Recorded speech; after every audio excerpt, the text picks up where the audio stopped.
I no longer felt any emotional pull from her actions. During dinner, one of Khloe's childhood friends suddenly spoke up, his voice cutting through the low hum of conversation. "Khloe, I brought those clothes you left at my place last time." The atmosphere around the long table instantly grew thick with tension, and I felt every pair of eyes shift towards me. Khloe's hand reflexively shot out to grab mine across the table, a panicked look on her face as she started. "Alex, let me explain." I smoothly moved my hand away from hers, affecting a natural ease as I reached for a piece of food with my chopsticks.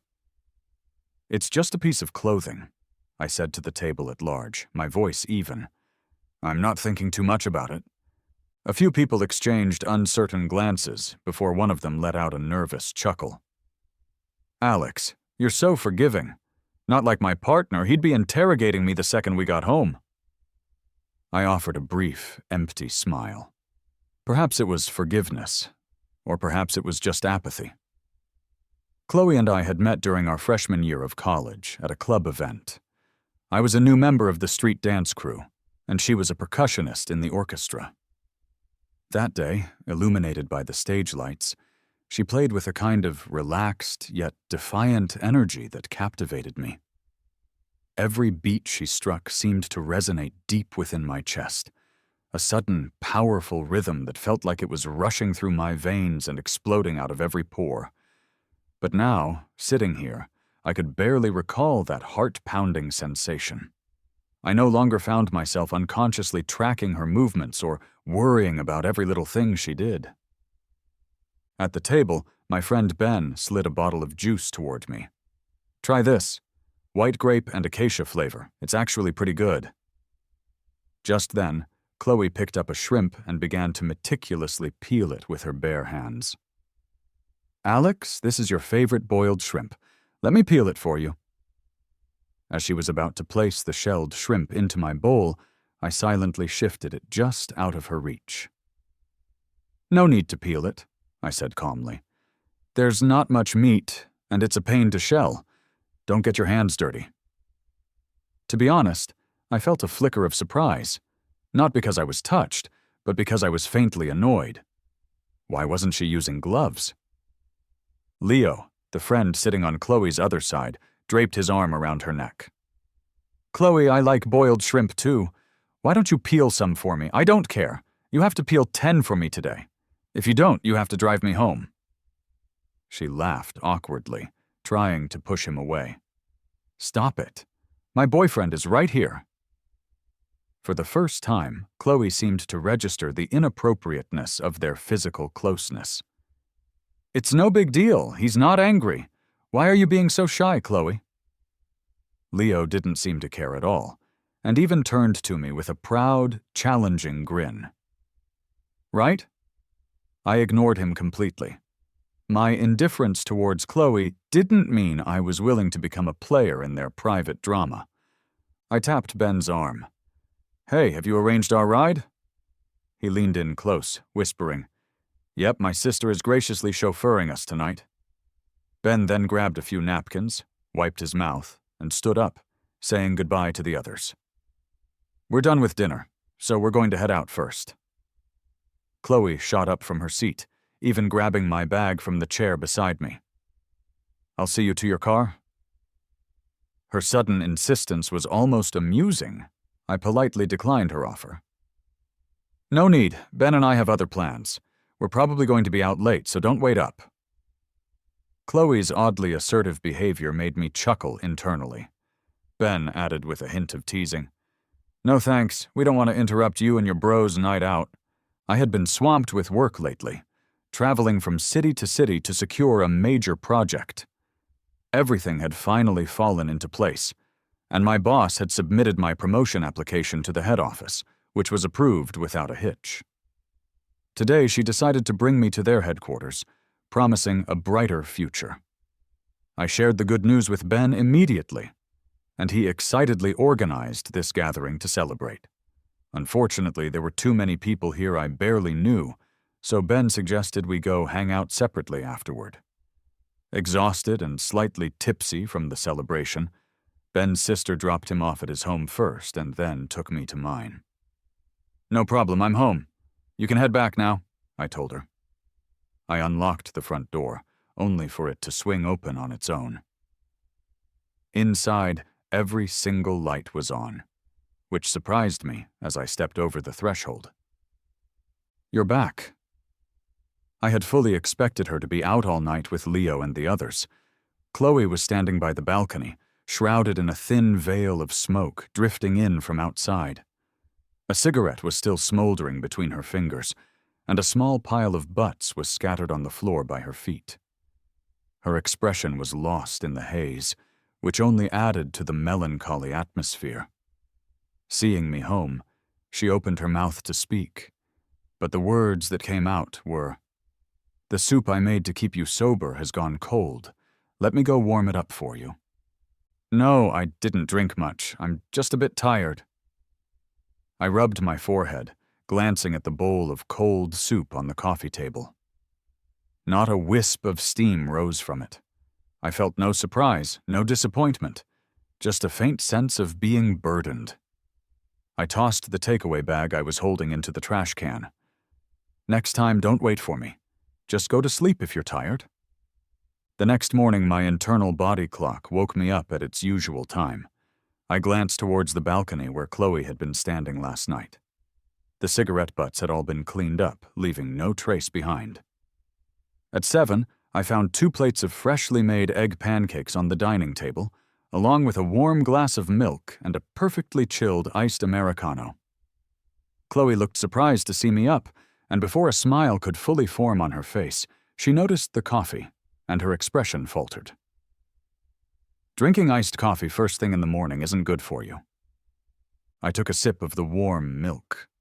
"That one's for you." Her lips were pale, and her voice was hoarse as she replied, almost in a playful whine, "I drank last night, so my throat's hoarse.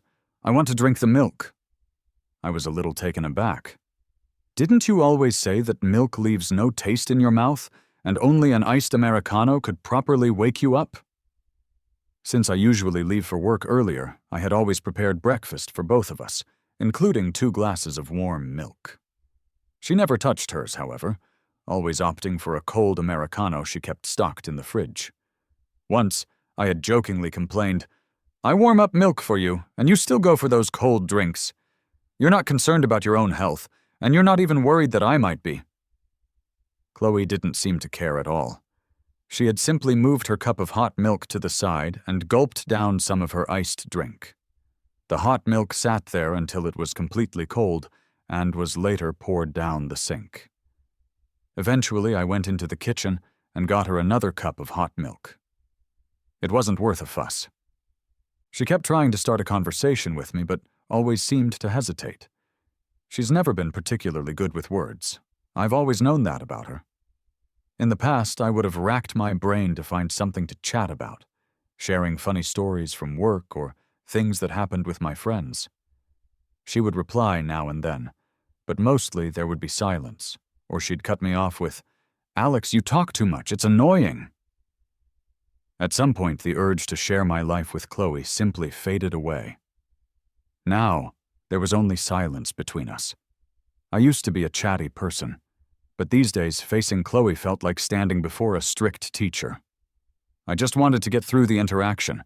It felt like a hassle, and I wanted to flee. "Are you busy with work lately?" she asked, showing a rare flicker of concern. "Yeah," I replied nonchalantly. "I've got a big project, so I need to get going." After quickly finishing my breakfast and drinking the milk, I grabbed my bag and hurried out the door. Her words were lost in the sound of the door closing behind me. I didn't quite catch them. Oh well, they probably weren't important. As it started to get dark outside, I was surprised to see Khloe waiting to pick me up after work. This was not something that happened anymore. It was a relic from the early days of our relationship. She had long since forgotten what it meant to be a girlfriend. I blinked hard, but there she was, waiting by her car. "It's cold outside. Why aren't you waiting in the car?" I asked, deliberately avoiding her move to take my work bag from me, pretending not to see the flash of hurt in her eyes.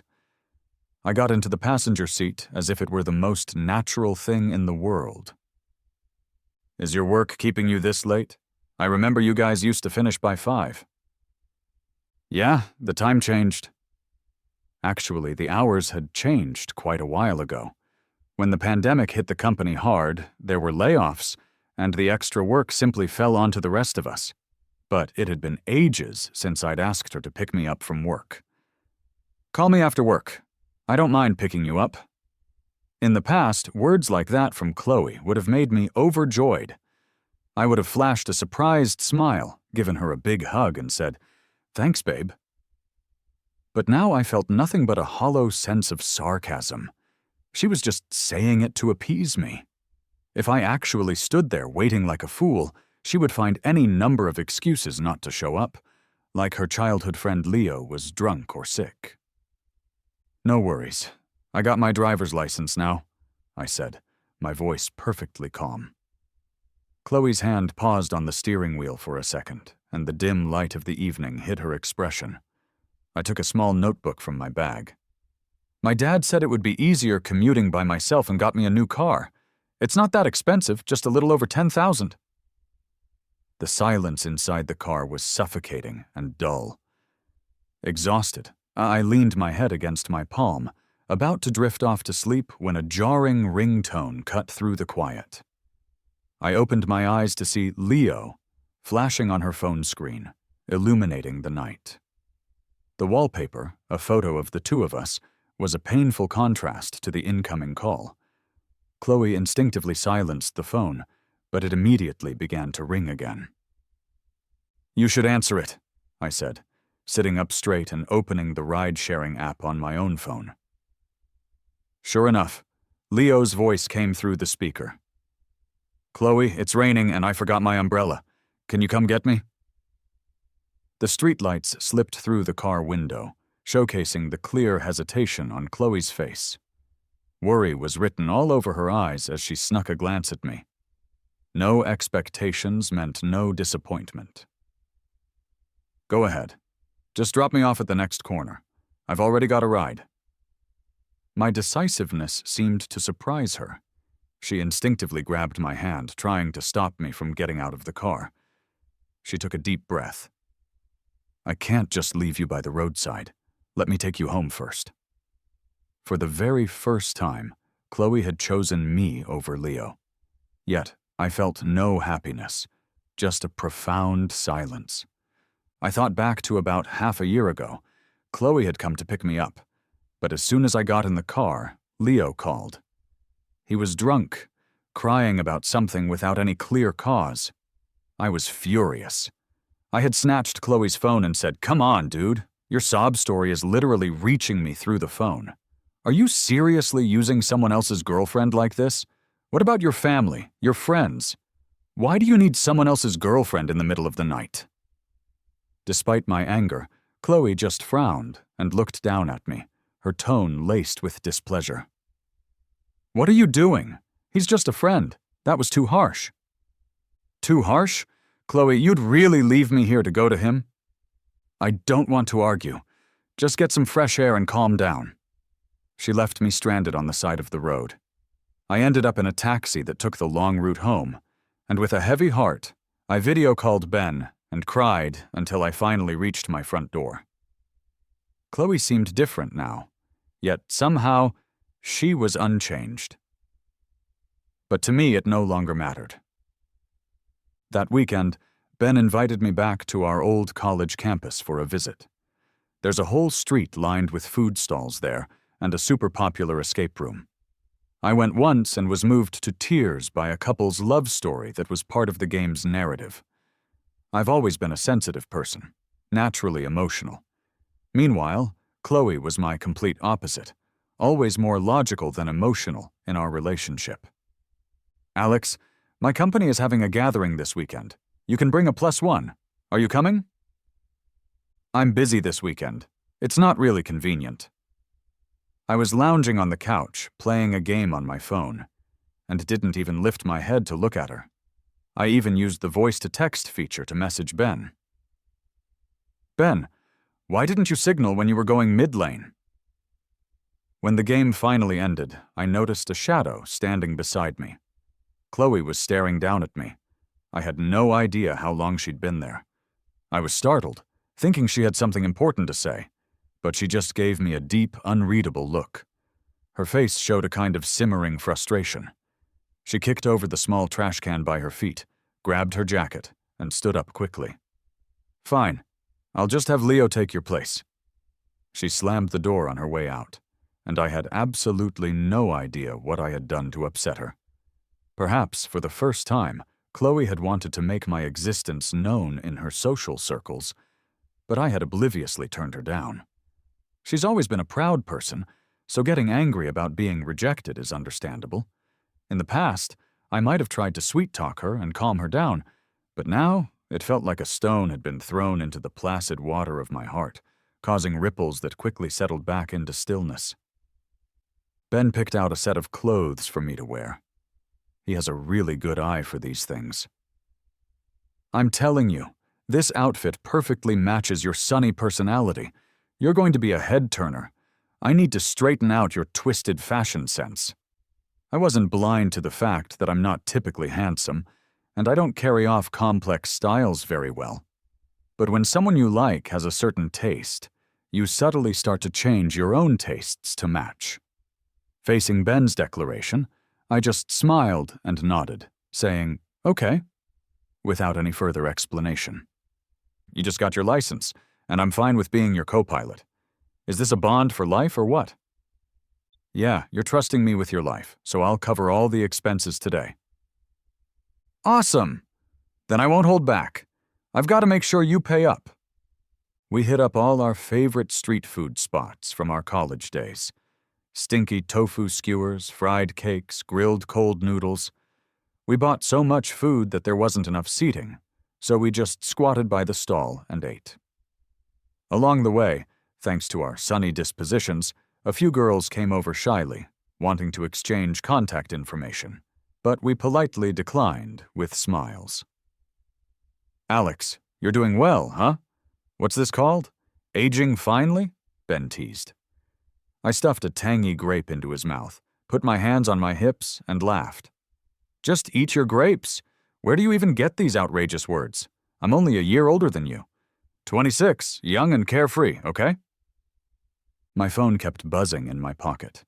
I finally picked it up to find several missed calls from Khloe and over 100 unread messages. An odd feeling swept over me. I hadn't thought about Khloe all day, nor did I feel any desire to share the fun of the day with her. The strange part was that the usually super busy Khloe had found the patience to try and reach me for so long. Maybe something had actually happened. I finally hit the answer button. Hello?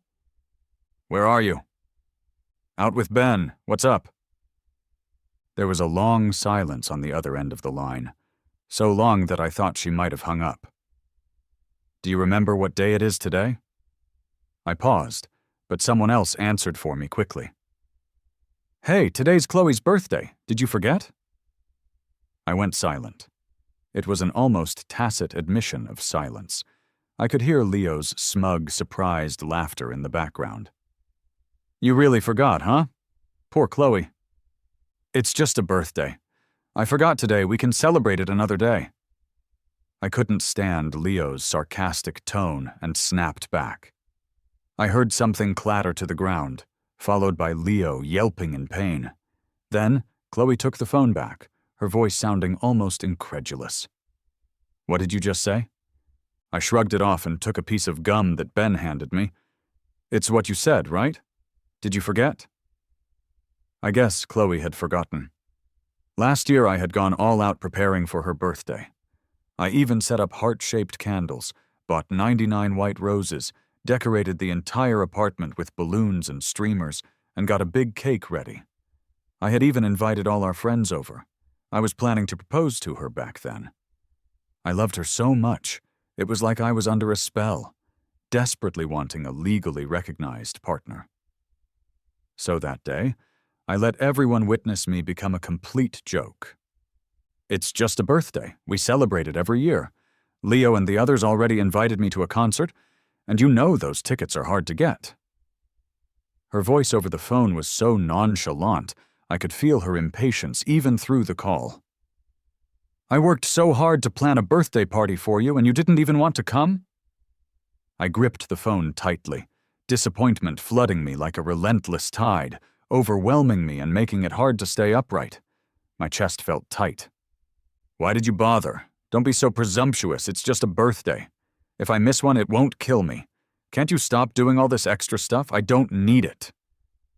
"Okay, but I'm your boyfriend." "So what? You get to make decisions for me? Can't you stop clinging to me? You're always so sensitive. Aren't you tired? Don't you have your own social circle?" "Why didn't you tell me earlier that you were going to the concert? Why didn't you let me come with you?" I bit my lip, finally asking the question that had been secretly burning inside me for a year. "Are you going with Leo? Just the two of you?" "What now, you're tracking my whereabouts?" I could almost picture Leo laughing behind his hand on the other end. "So annoying, asking me questions all the time. Is it fun? Do I need to report every single hangout to you? Don't I have any freedom?" With just a few words, she had turned my affection into a chain that bound her free spirit. She listed my so-called crimes, from interfering with her breakfast choices to questioning the distance of her relationship with Leo. What I had once considered acts of love were now my sins. "Can you stop acting like my mom? I don't want your plans or your help, not even with opening a bottle cap.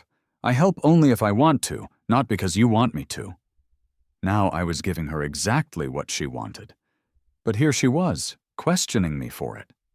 It was both funny and frustrating. "Is there anything else?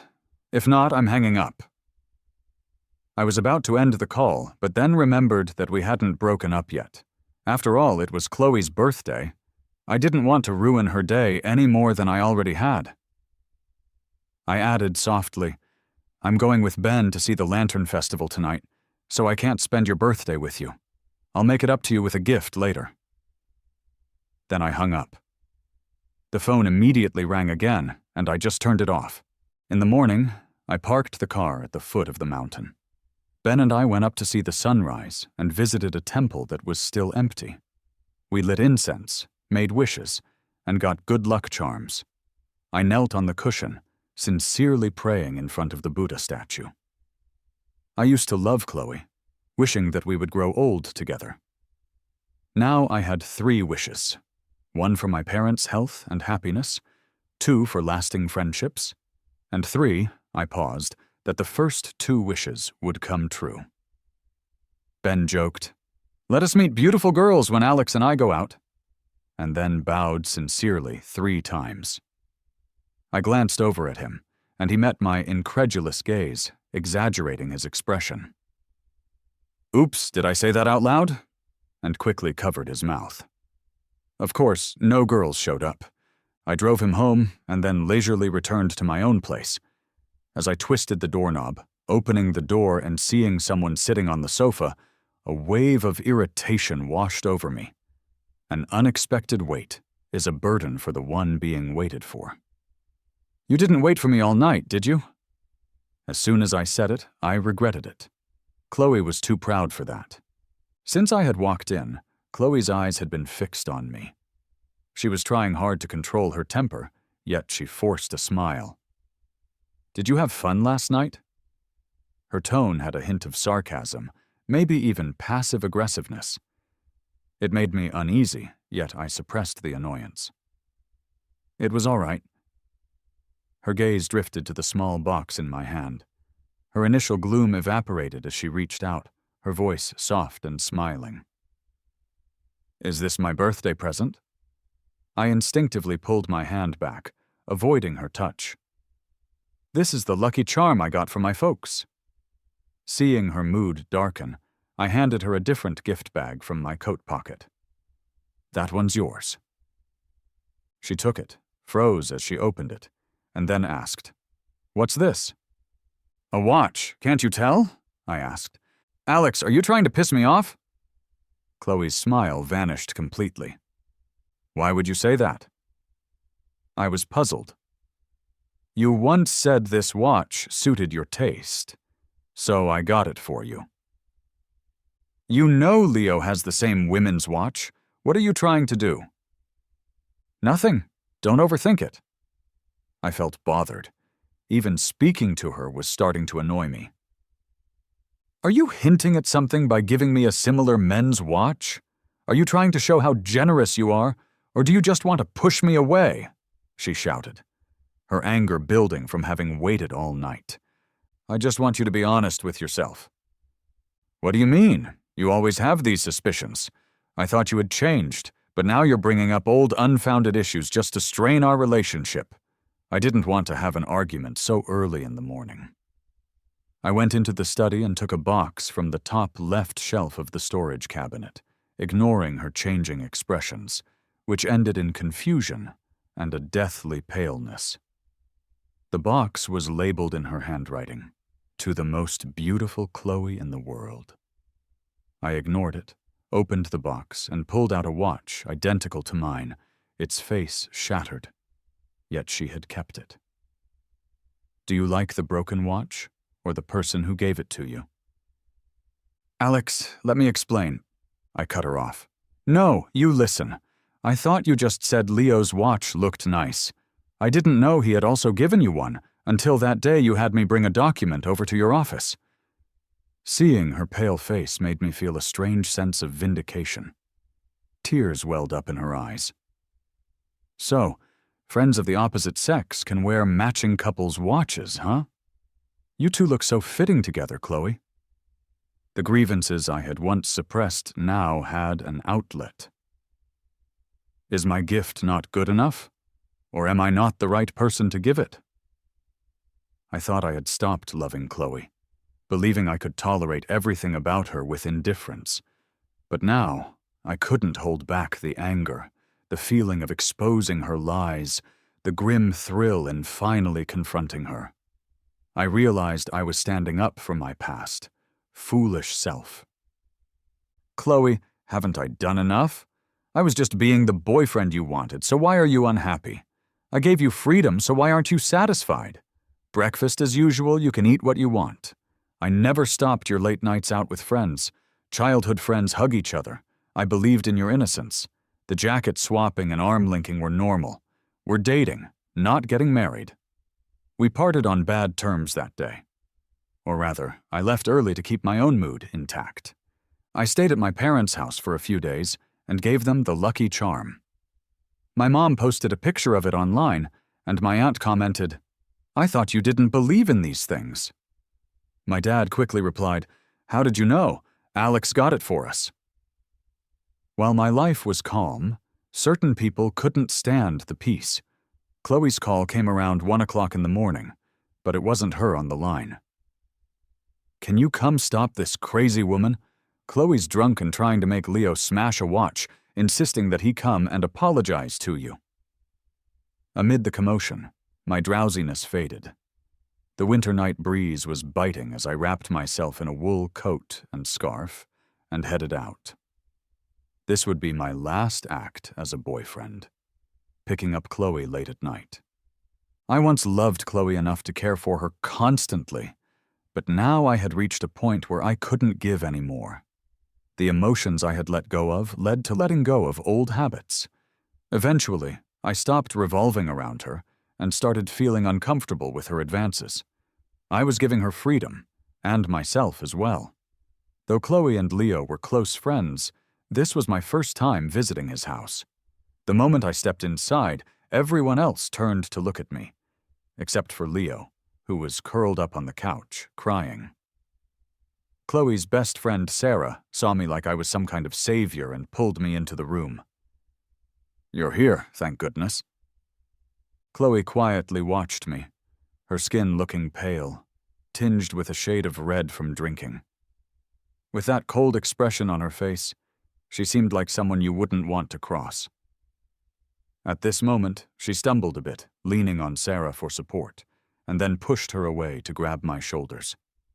Her demeanor was incredibly restrained, and her voice was even a bit choked up. "Alex, there's really nothing between us. I admit the watch and some of my actions weren't handled well. Going forward, I'll cut ties with him. I won't even contact him anymore. Just don't be mad at me, okay? Don't ignore me, all right?" While listening to her confession, I caught sight of Leo behind her. His face went pale, and his eyes were red and full of disbelief. I believed Khloe's confession and apologies were sincere, but I didn't need them anymore. I watched her pleading for forgiveness, feeling completely calm and silent. "Khloe knows she made a mistake. Can't you just forgive her?" Someone else chimed in. "She really loves you," another voice added. All these voices, it was so overwhelming. It gave me a headache. So many people around, so many eyes on us. I felt like I was being grilled on a spit. "You're drunk. Let me take you home," I said to Khloe, my tone like I was talking to a little kid. Her eyes lit up at the word home, and she clumsily held on to my hand. "Okay, home." From getting out of the car to entering the apartment, she kept mumbling to herself, sneaking glances at me with visible excitement and satisfaction. Once I got her to the bedroom, I told her, "Khloe, next time don't drink so much." "All right, I'll listen to you. And don't call me again when you're drunk. This is the last time I'm picking you up." I pulled the house key from my bag and handed it to her. "Here, this is for you. I'm going back to my place." She looked up, the silly smile still on her face, now frozen as she focused on me with trembling lips, a painful half-smile forming on her face. "This is your home too," she said. "No, starting today it's just your home," I replied. This was supposed to be the bridal home her parents had prepared for us, and I needed to return the key. She was stunned, unable to understand how someone who had been so affectionate just moments ago could suddenly end things. She looked around the room and realized that everything that was mine, my things on the vanity, in the closet, even the photographs by the bed, were all gone. I offered a modest and distant smile. "Let's give each other a bit of dignity. Let's break up." "Alex, give me another chance, okay? Let's go back to how we used to be, please." "No, not at all, Khloe." I looked at her and felt surprisingly calm. I used to imagine a day when Khloe would beg for reconciliation, but now that it was actually happening, there was no sense of satisfaction in it for me.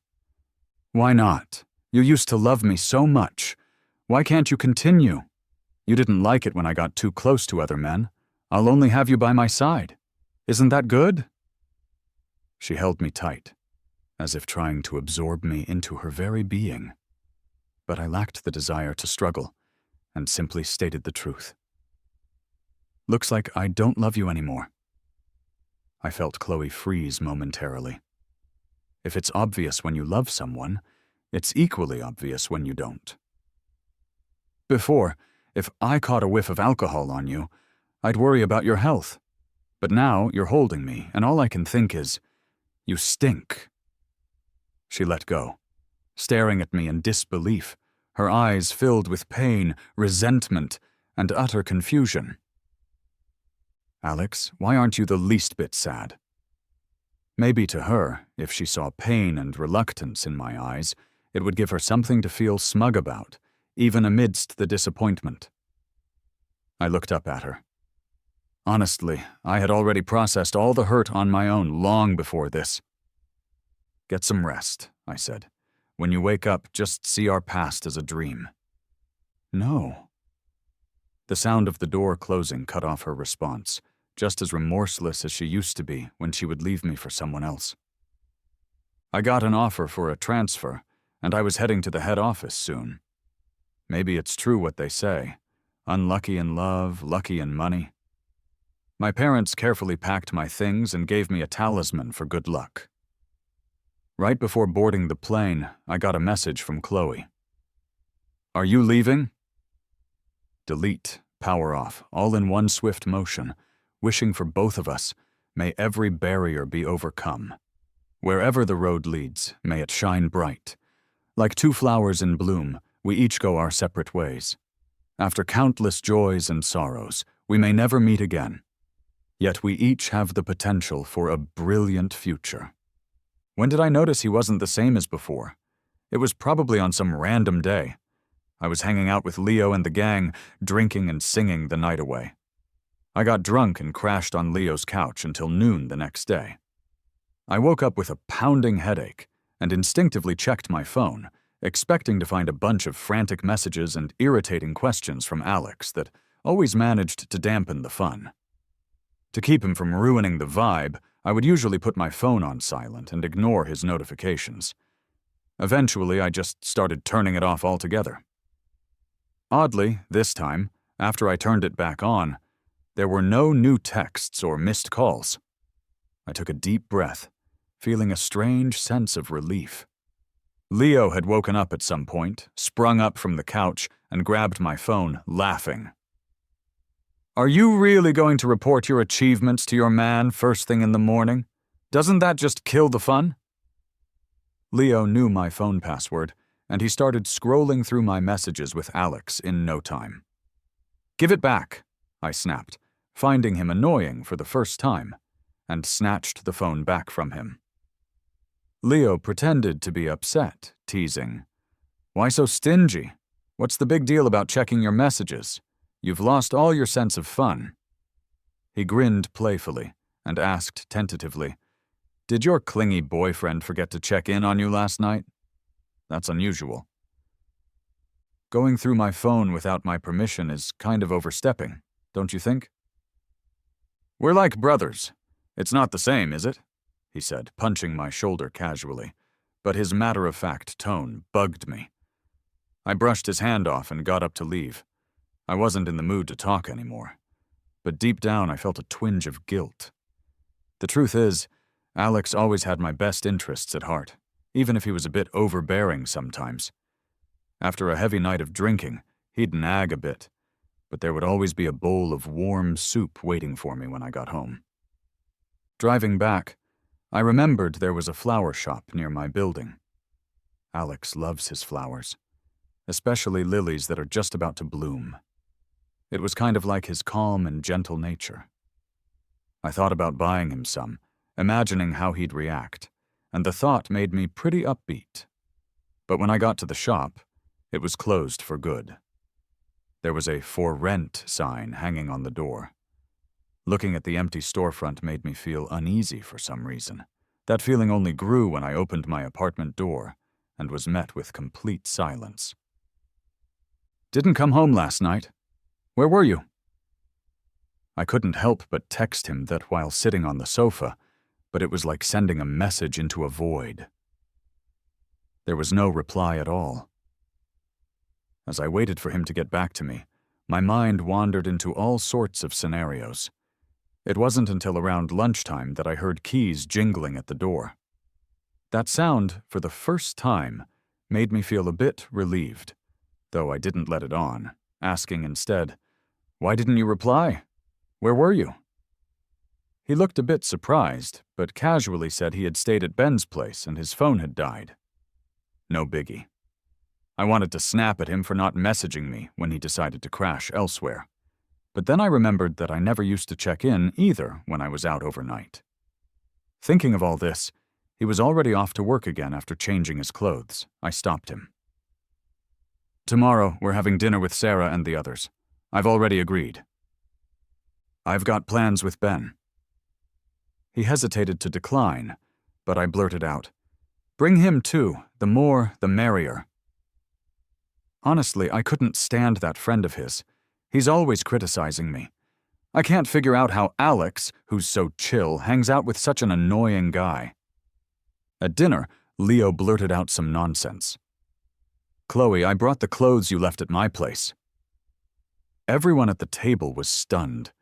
I instinctively wanted to explain because Alex usually notices these things, but he just nonchalantly continued eating, even cutting me off. "It's just clothes. I'm not bothered." I was dumbfounded, watching my attempt to explain fizzle out. It's odd, though. I've always wanted him to be like this. But now that he was, I couldn't shake this subtle unease and awkwardness. This feeling lingered until he left with Ben. I offered to carry his bag to the car, but he politely refused, and Ben took a dig at me. Better not ruin your vibe with your guy friends. Alex didn't say anything on my behalf. He just left. I lost my appetite and drove home. Leo wanted to drag me out for drinks. "Hey, while your boyfriend's not watching, come hang with us." Already annoyed by his dinner table antics, his invitation irritated me even more.